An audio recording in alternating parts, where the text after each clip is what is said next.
We're back in Nigeria now talking agriculture. The federal government, through the Ministry of Agriculture and Food Security, secured over $600 million in foreign agricultural loans in 2024 to boost food security and rural development. According to information from the ministry's website, the government obtained a $134 million loan facility from the African Development Bank to enhance seed and grain production nationwide. Also, the 826.5 billion naira allocation to agriculture in the 2025 proposed budget has signaled a transformative approach to revitalizing the sector, bolstering food security and generating mass employment.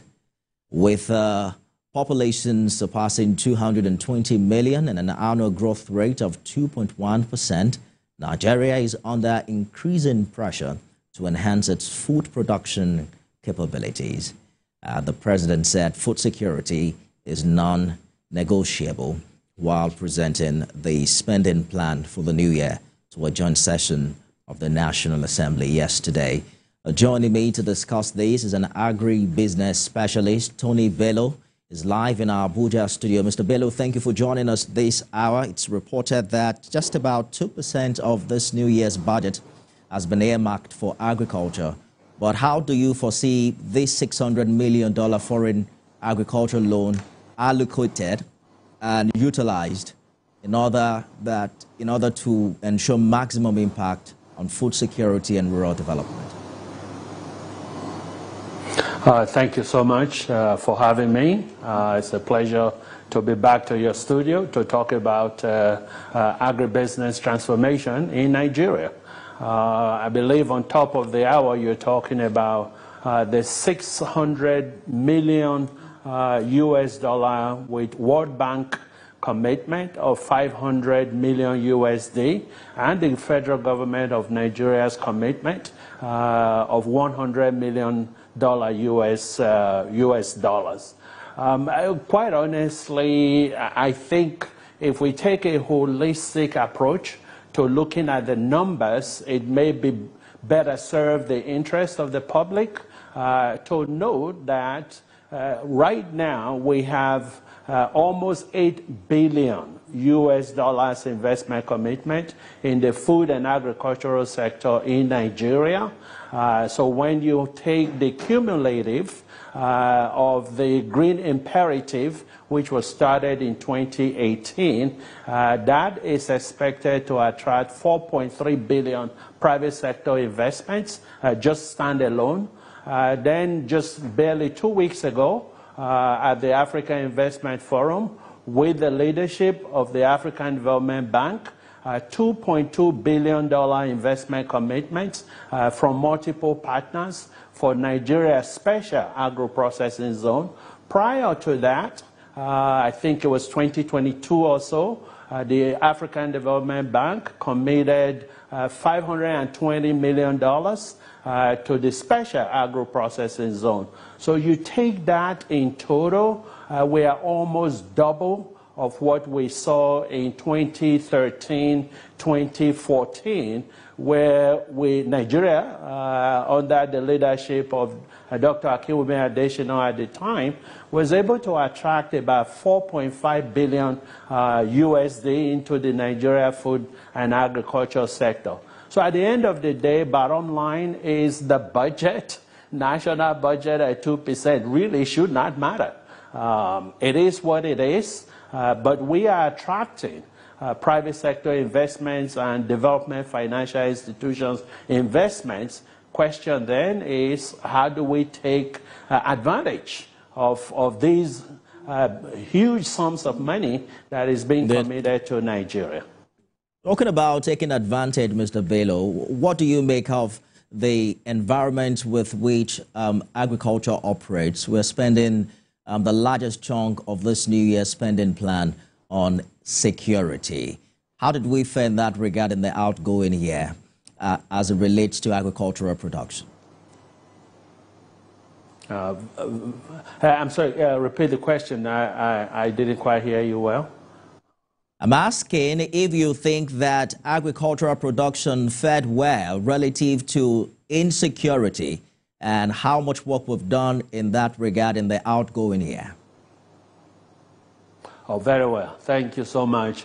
I think the struggle continues. We have to be frank to ourselves. The insecurity situation affecting smallholder farmers and medium and large-scale farms is a major issue.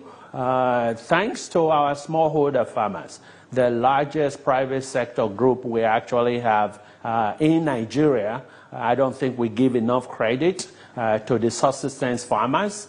The food inflation has gone up for obvious reasons. And quite a bit of that can be attributed to the insecurity that we have faced as a nation over the past 5 to 6 years. However, people are doing things about it.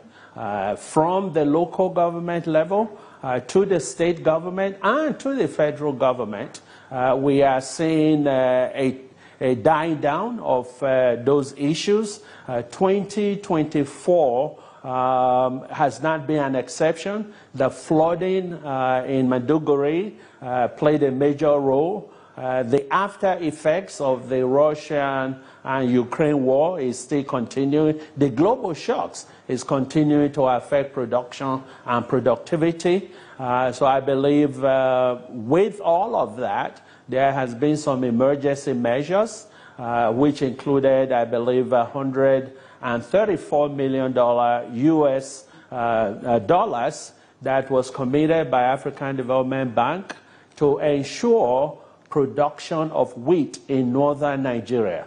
That has been a very successful program, and we believe that as we continue to scale, we would be approaching removing food inflation and quite honestly not depending on food imports. So the indicators are there. Climate change continues to be a major issue where people are not sure when to plant, and you see early rains, you plant, and then the rain ceases, coupled with the flooding. But I think at the end of the day, we have been able to weather the storm for 2024, and hoping that 2025 will be a better year. But all hands must be on deck. It's time to turn the page on food and agricultural production and processing in Nigeria. Add to it also the need to evolve mechanisms that will put in place transparent accountability processes for all these loan funds, over $600 million in the outgoing year. That's our time. Mr. Tony Bello, thank you so much for talking to us on the news this hour.